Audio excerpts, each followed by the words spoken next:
Hi, chào mọi người, mình là Joy. Chào mừng mọi người đã đến với kênh Joy Cuộc Sống Úc, Joy Sống Sao Vlog vậy của mình nha. Hôm nay mình hồi tưởng lại ngày đầu tiên mình đi làm trong hãng ở Úc này. Hôm nay mình sẽ kể và review lại cho mọi người cùng tìm hiểu nha. Let's go. Thường thì mình thấy các bạn qua đây thì các bạn sẽ tìm sẵn công việc từ cái lúc mà còn ở bên Việt Nam á. Khi mà có visa là các bạn đã tìm sẵn công việc ở đây rồi. Thì mình có thể tìm qua các cái web Upseek, Indeed, mình có thể tìm sẵn công việc đó.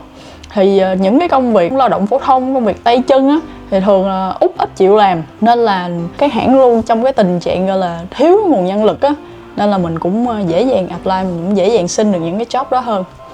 Thì mình cũng vậy, mình cũng có sẵn công việc làm từ khi mình còn ở Việt Nam rồi. Qua đây mình chỉ làm một số cái thủ tục như là mở thẻ ngân hàng, mở số thuế, với lại đăng ký bảo hiểm, đóng bảo hiểm nữa là mình có thể mình đi công ty mình training nhận việc rồi đó.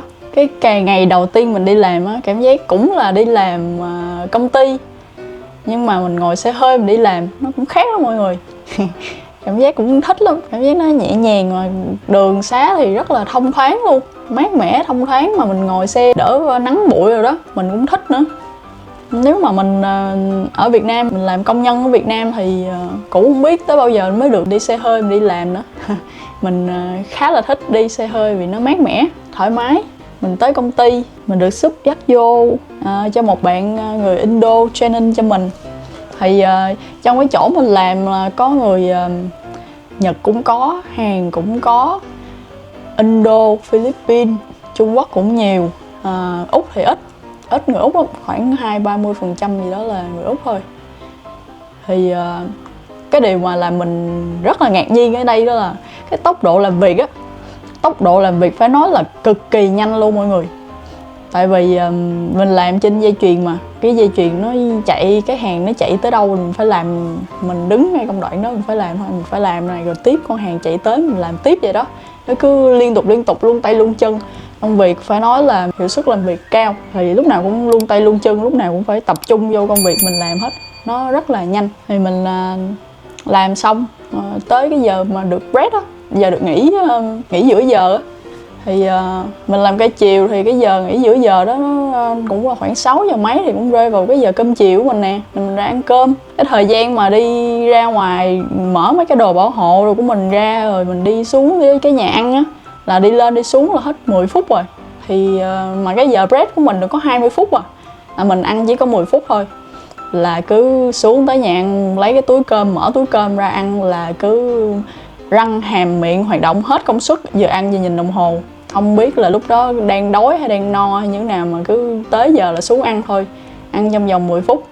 Thì cứ hết giờ xong dẹp vô rồi đi lên làm lại. Nhiều khi mình lên tới chỗ làm mà không biết cơm nó trôi xuống qua cái cổ chưa nữa. Nó cái cảm nhận về cái tác phong công nghiệp á, nó sâu sắc nhất là cái khoảnh khắc mà mình đi ăn cơm á, rất là nhanh luôn thì mới kịp cái giờ ăn của mình. Còn cái giờ break khác là 9 giờ, hơn 9 giờ tối cũng có một cái giờ break đó, thì nó được khoảng 30 phút.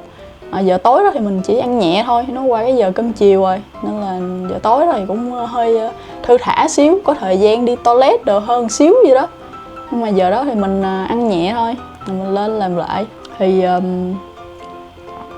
phải nói cái tốc độ công việc rất nhanh, lúc nào cũng luôn tay luôn chân, lúc nào cũng busy, rất bận rộn trong công việc.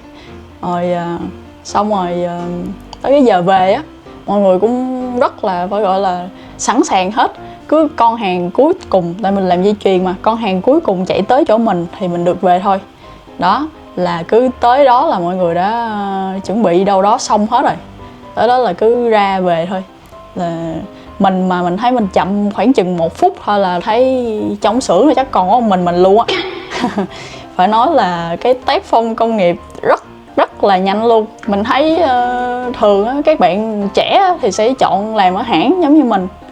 Thì trong hãng mình cũng thấy khá nhiều người trẻ. Còn trẻ trong cái độ tuổi tay chân nhanh nhẹn đó thì người ta sẽ chọn làm hãng. Còn những cái người lớn tuổi hơn xíu thì có thể người ta chọn làm farm. Thì mình so sánh một xíu về làm hãng và làm farm ha. Thì mình làm hãng là công việc nó cố định sẵn hết trơn rồi, cái giờ đó cứ tới đó làm hết giờ về thôi.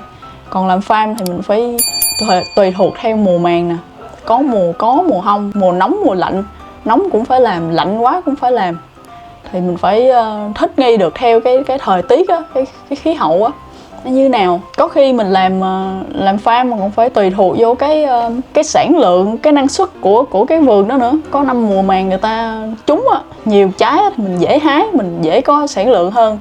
Ở năm nào mà người ta hơi thấp một xíu là mình hái đã đời luôn, cũng không thấy sản lượng đâu nhiều hết trơn, là không có.